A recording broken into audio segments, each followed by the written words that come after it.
Michael.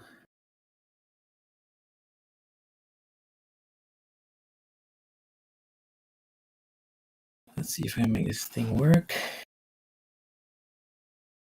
Let's see my.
Okay.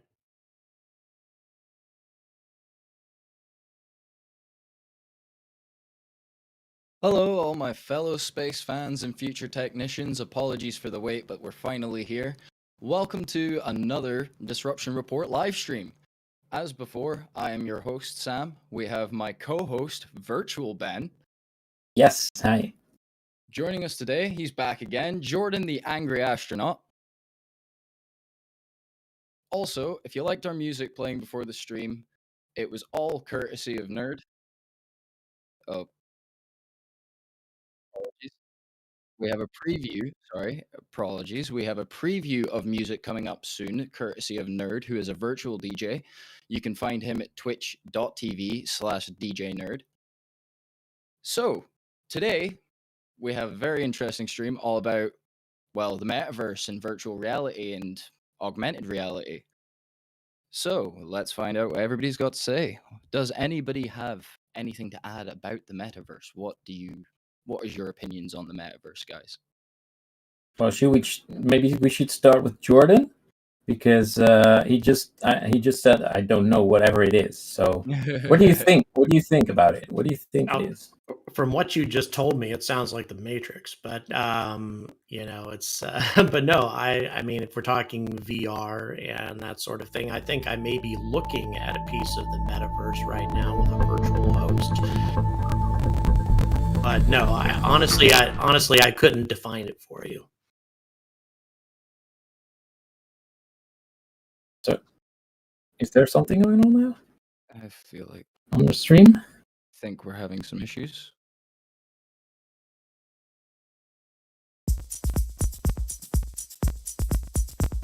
Okay. So are we live?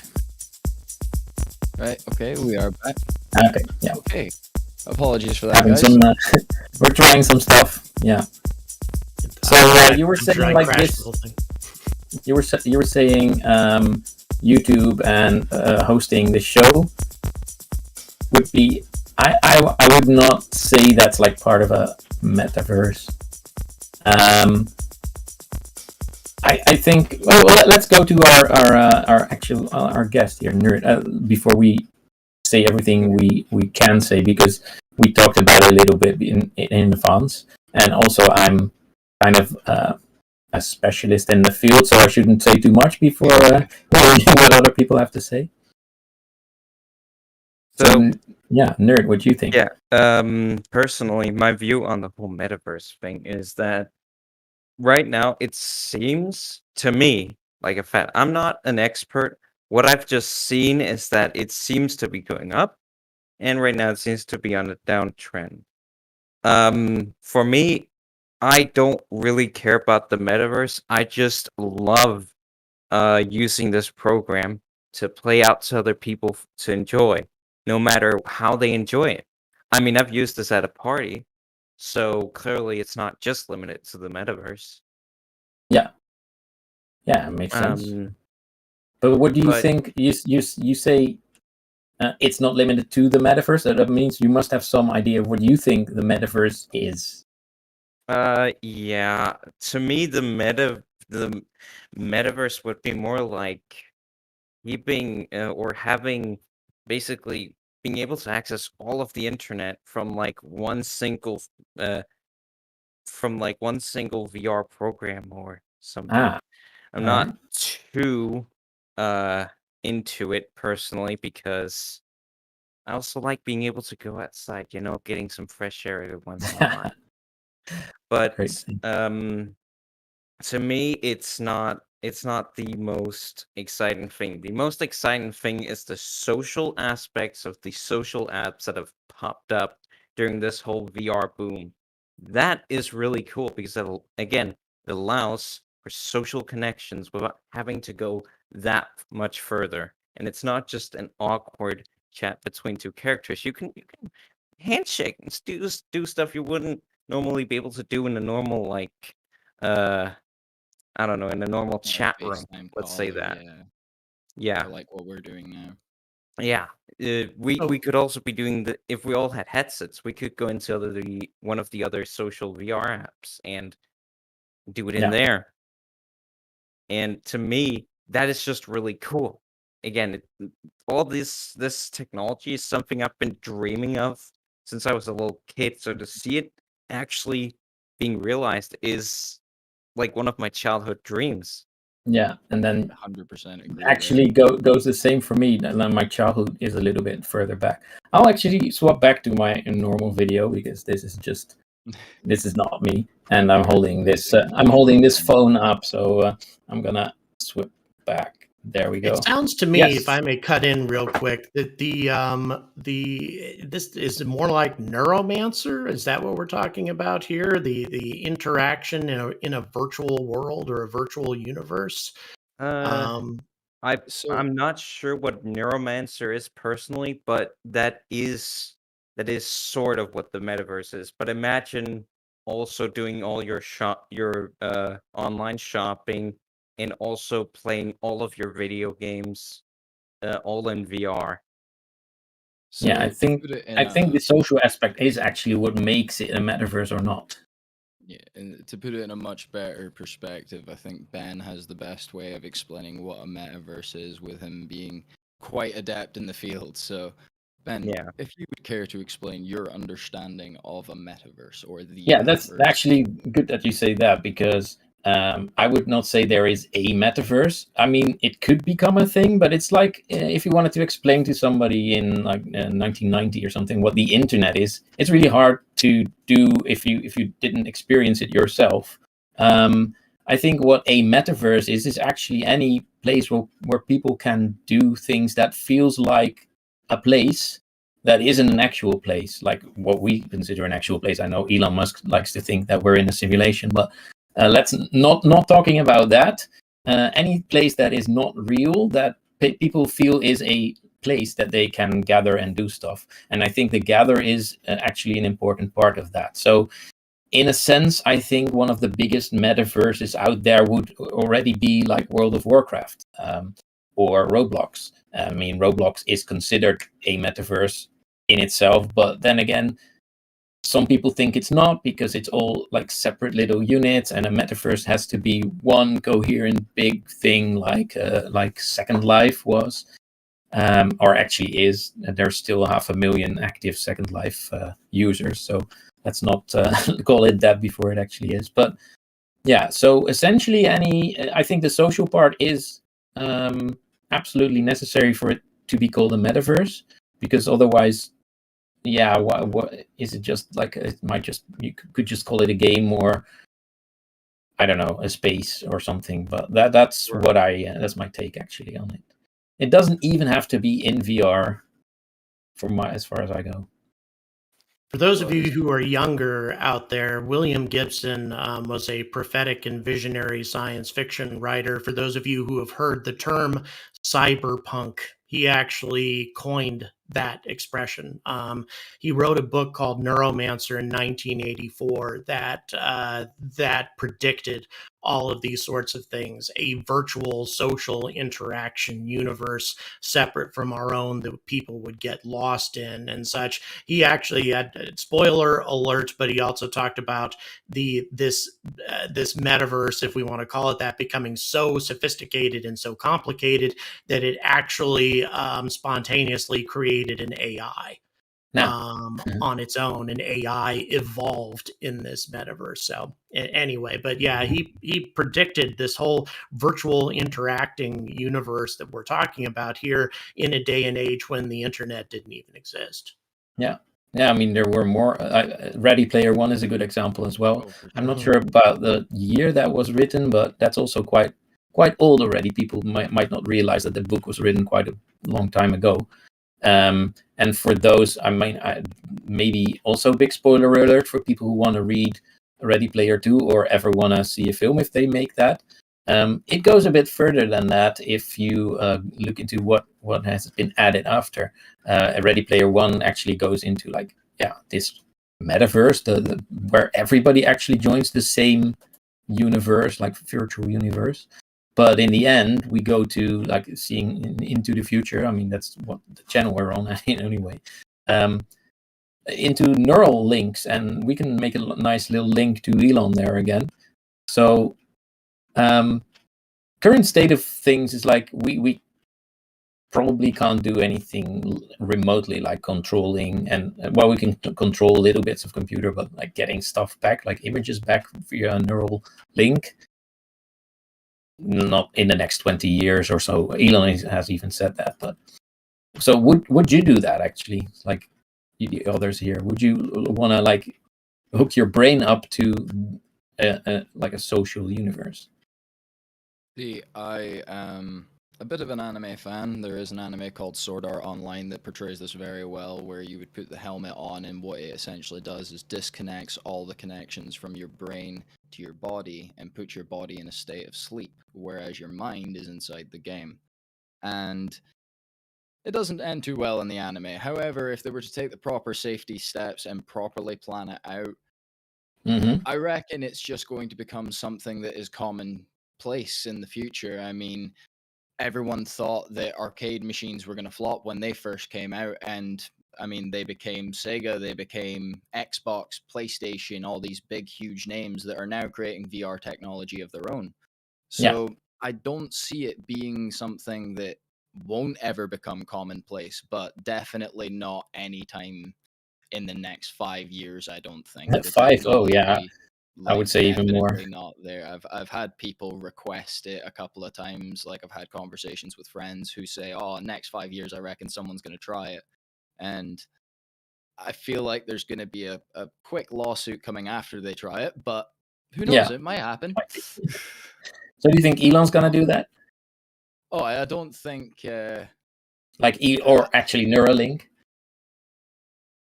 I'd hope that the geniuses there have the common sense to do the safety tests and take the proper precautions before jumping into, hey, let's plug something into this person's brain. Oops. I mean, they are trying to now. They're going for human trials. Once again, to quote William Gibson, hack your own brain. That's from something called Johnny Mnemonic that he also wrote. I mean, I would say it's more a question of ethics. So let's look at it instead of from a VR perspective. Let's look at it from a disability perspective. If you could hook yourself up to something that would give you the ability to walk at really, although it would be really expensive, of course, in the beginning, at some point, people who aren't able to walk will be able to walk again. Like, I mean, real yeah, these prosthetics are- walking, or you mean virtual? Like real prosthetics walking. Like, Yeah. I was looking actually at it reading from- something about this recently. Was one of Neuralink's future projects is to hopefully have something they can. Essentially, what they were talking about was anyone who had nerve damage in the spine who was diagnosed and possibly incapable of walking again, giving that person their capability to walk again using a neurotechnology device. But I don't know the specifics, ins and outs. But there was definite talk about something like that coming in the future. I think that is the longer term goal of Neuralink, in fact. Yeah, absolutely. I see people referring to EVE Online. That's actually a very good example. I don't know if either of you, any of you, have played that. I haven't played it, but I'm personally familiar not. with it. I have friends who've played EVE Online a lot. So, and you know, if we're talking about the ethics side of it, I have seen World of Warcraft consume people, utterly devour them, and you know, it's something that I think that really needs to be discussed as this experience becomes more and more real, as it becomes better and better than the actual world, as is the case with Ready Player One. You know, one of the biggest messages behind that was the fact that we neglected our real world because we were able to create a better virtual one for us to exist in. But at the same time, everything goes to hell around us if we get consumed by that. That my friends with, you know, people I've known in World of Warcraft end up never coming out of their house for 6 months with, you know, ordered, you know, take in pizza or whatever, boxes piling up to the ceiling and such, as they continue to incessantly play this game. And I can only imagine the long-term consequences if you're creating something much more visceral than World of Warcraft. Absolutely. Something that feels real, you know, looks real. I can tapping on counterpose that- there, though. Oh, sorry. You go Well, first. sorry, but tapping on that, I was actually reading something just before the stream today, speaking about the ethics and something seeming real. Recently, there's been a restriction placed on a game called Horizon. I'm not sure if any of you are familiar. Great. They've put on a restriction for personal boundary space because someone went into the game, and upon entering the game, the female person was then attacked and abused and sexually assaulted virtually. Yeah. So Um, just to be clear, clarifying this, I don't know if it's actually Facebook did this on purpose, but it's not Horizon Zero Dawn. It's Horizon World, I think. yeah. It's the meta thing. So So yeah, the beta was Yeah. actually virtually groped in this world, in this virtual world, and as a result, it's put a personal boundary on Horizon characters. You're not allowed to enter a certain distance of each other. And it starts to beg the question, are these going to be laws that get put in place? Can you then be actually brought to court and physically charged for the things that you do in virtual reality? I think that we're a long way off from that, but it's like any digital platform, you could be kicked off the platform, you could be banned, stuff like that.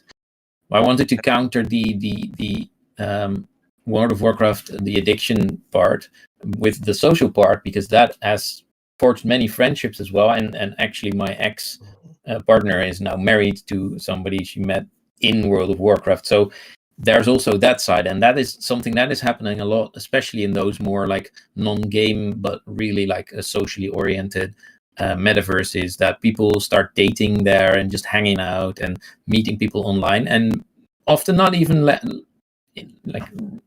letting that become real, but sometimes it does, and that is also a good side of it. But indeed, moderation is a hard one. So yeah, It's Yeah, a it is question challenging. about it's a question about how you use your time on it and what you do with it. So if you just personally, I don't use them much, but a lot of people use them that way. That's fantastic. I just personally can't get any use out of it because I still want to be able to go up to a real bar and get a real drink. Yeah, it's definitely got to be one of those things that, as with all things, moderation above all. Yeah. What's Yeah. unfortunate is that we don't have any women joining us on this panel. I think that it'd be very important to get a woman's perspective on this. I did absolutely. online dating for a little while and met a few women in regards to that, and it really got disheartening to me to hear that every woman I met, and it didn't matter, whether she was, a fashion model, beautiful or not, or whatever. All of them were continuously harassed. I mean, if you are a woman venturing out into the online dating world, you need to be prepared to be constantly hammered by people by men, predatory men. It just happens immediately. It is Absolutely. such So- a frightening thing. And yeah, I do think that there needs to be some laws in place. There needs to be litigation, and there needs to be protection here, because it's a scary world out there, I think. The nice part about the like a virtual metaverse then is that you can actually make yourself into whatever you want to be. So if you feel like you're not safe being a woman, actually no, that's not a good point. Sorry, then you would have to like hide who you are. That's never a good thing. No. No. So yeah, but And they do. Women usually do hide their true. genders, Yeah. because of that constant harassment. It doesn't speak very well for us men, does it? Yeah, no, in general, as a group, no. Yeah.